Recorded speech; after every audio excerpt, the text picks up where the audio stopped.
Olá pessoal, nesse vídeo eu vou tratar ainda sobre o tema da Igreja Católica no Brasil e a questão da escravidão de negros, né? Que a escravidão de indígenas, os missionários se dedicaram à evangelização dos indígenas e eles eh, foram uma das principais defesas contra a escravidão dos índios. Mas a questão aqui em questão que está sendo trazida aí pelo livro do Laurentino Gomes, Escravidão, é com relação à escravidão dos negros, século XIX, ali, tá? Então, ali, num dos comentários, né, o Álvaro, ele citou uma bula papal do Papa Gregório XVI, que é a carta, na verdade não é uma bula papal, é uma carta apostólica in supremo, que ela é datada de 1839. 1839 já está a discussão toda em torno do tráfico de escravos, né? Tráfico de escravos, o Brasil já tinha até uma lei contra o tráfico de escravos, mas que não tinha eficácia. A lei que só foi ter eficácia mesmo foi a Lei Eusébio de Queiroz de 1851, né? 1851. Então, nessa época, 1839, tá Inglaterra pressionando para o fim do tráfico, né? Pressionando, e o Brasil ainda assim traficando, ainda mandando escravos aqui para o Brasil. Então, o foco dessa carta apostólica é o tráfico de escravos. Vamos ver se ele condena a escravidão propriamente dita. Bom, ele vai falar, vou pular aqui, vou ler a carta aqui. Vou colocar aqui a carta para a gente ler junto aqui. Então vem aqui. Numerosos pontífices romanos de veneranda memória, nossos predecessores, como imperiosa obra do seu ministério, nunca deixaram de repreender com firmeza tal comportamento, contrário à salvação espiritual de quem cumpre ultrajante e ultrajante para o nome cristão, prevendo que os povos infiéis se tornariam sempre mais revoltados contra a nossa verdadeira religião.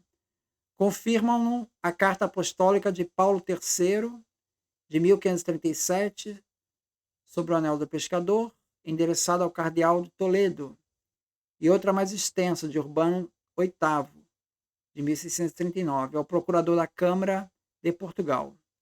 Nessa carta são condenados severíssimamente todos os que ousam ou intentam reduzir a escravidão aos indígenas.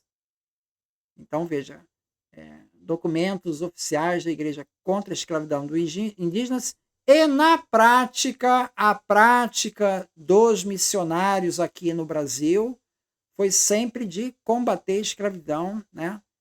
Especialmente depois desses documentos papais aqui, a escravidão do índio. Contra vendê-los, comprá-los, trocá-los, doá-los, separá-los das esposas, etc. Em seguida, o Papa Bento XIV confirmou e renovou essas sanções dos mencionados pontífices e uma nova carta aos bispos do Brasil e outras regiões, de 1741, da qual estimulou para tal fim a solicitude dos mencionados prelados. Ainda antes, outro predecessor, Pio II, no tempo que o domínio dos portugueses se estendia pela Guiné habitada pelos negros, com a carta de 1462, enviou uma carta ao bispo Rubicón de Espanha, que estava se preparando para partir para lá. Naquela carta não só foram concedidas ao bispo todas as oportunas faculdades para exercitar o maior êxito possível seu ministério, mas naquela ocasião também condenou severamente os cristãos que reduziam os escravos, os neófitos. Também no nosso tempo, Pio VII, movido pelo mesmo espírito de fé e de caridade, empenhou-se com muito zelo junto a homens poderosos para que o tráfico de negros cessasse. Não, parece que o foco está sendo o tráfico de negros, né? Aqui mandou um bispo para condenando que os cristãos que reduziam a escravos os neófitos. Então, para acabar com o tráfico de escravos. Em nenhum momento está dizendo aqui para os negros serem absolvidos. Em nenhum momento está dizendo isso. Quer dizer, quem é escravo continua escravo. Ele está querendo interromper o tráfico, que é a postura da Inglaterra, né? Que é interromper o tráfico.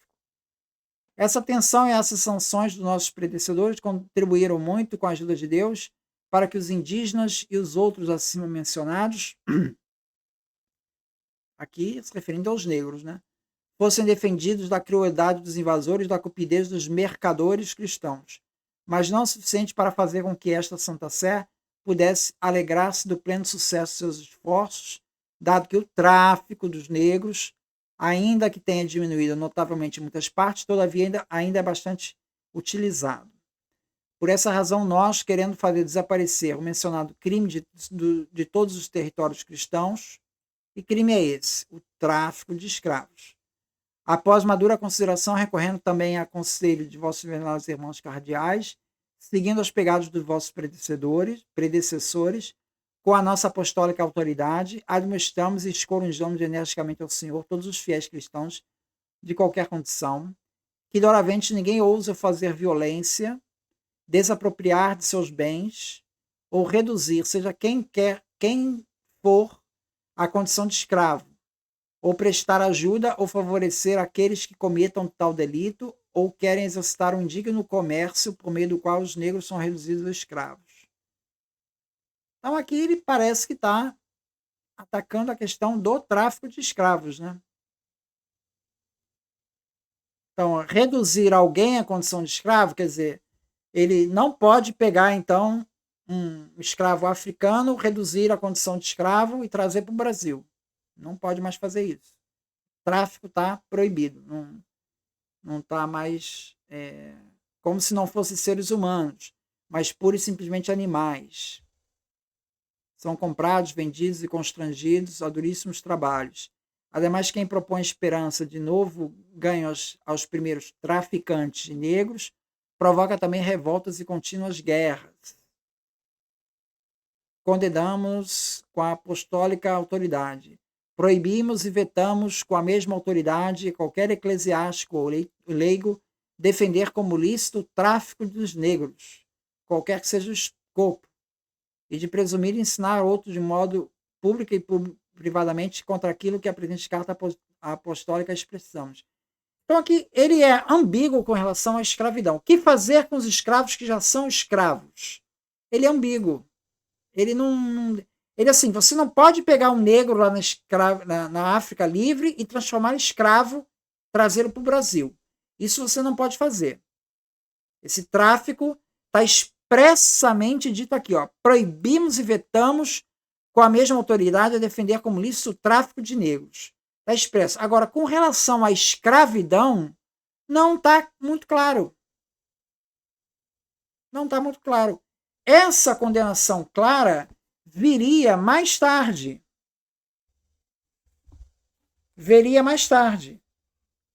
O Papa Leão XIII somente deu uma palavra clara, inequívoca em favor da abolição em uma audiência a Joaquim Nabuco, em fevereiro de 1888, 3 meses antes da Lei Áurea. Uma audiência privada, de 14 de janeiro daquele mesmo ano, em carta dirigida à princesa Isabel. O pontífice sugeria a libertação dos escravos. Onde é que tem nessa carta aqui? Eu peço para o Álvaro aqui me aponte. Onde é que está escrito que está dizendo para ter a absolvição dos escravos? Com relação aos escravos que já existem, eles devem ser soltos. A escravidão deve ser extinta. Onde é que está escrito isso aqui? Aqui está falando com relação a tráfico de escravos. Não pode pegar negros na África, escravizá-los lá e trazê-los para cá. Isso não pode fazer. Que é o que a Inglaterra vinha falando, né? Agora, escravidão não está claramente contra. Isso vai aparecer nessa encíclica In Plurimis, que é anunciada pelo Vaticano no dia 5 de maio, chegou ao Brasil dias depois da Lei Áurea.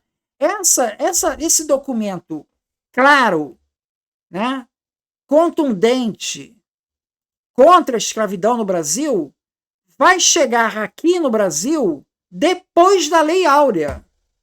Porque até então não tem um documento claro contrário à escravidão. Tem contra o tráfico de escravos, esse daqui de 1839.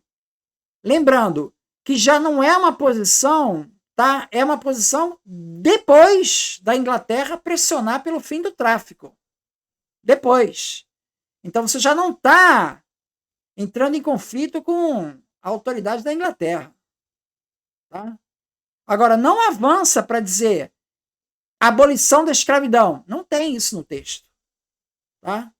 Então, é nesse sentido que essa posição do Laurentino Gomes é corroborada pelo texto. Eu vou colocar a íntegra aqui da bula aqui em anexo. Muito obrigado, então.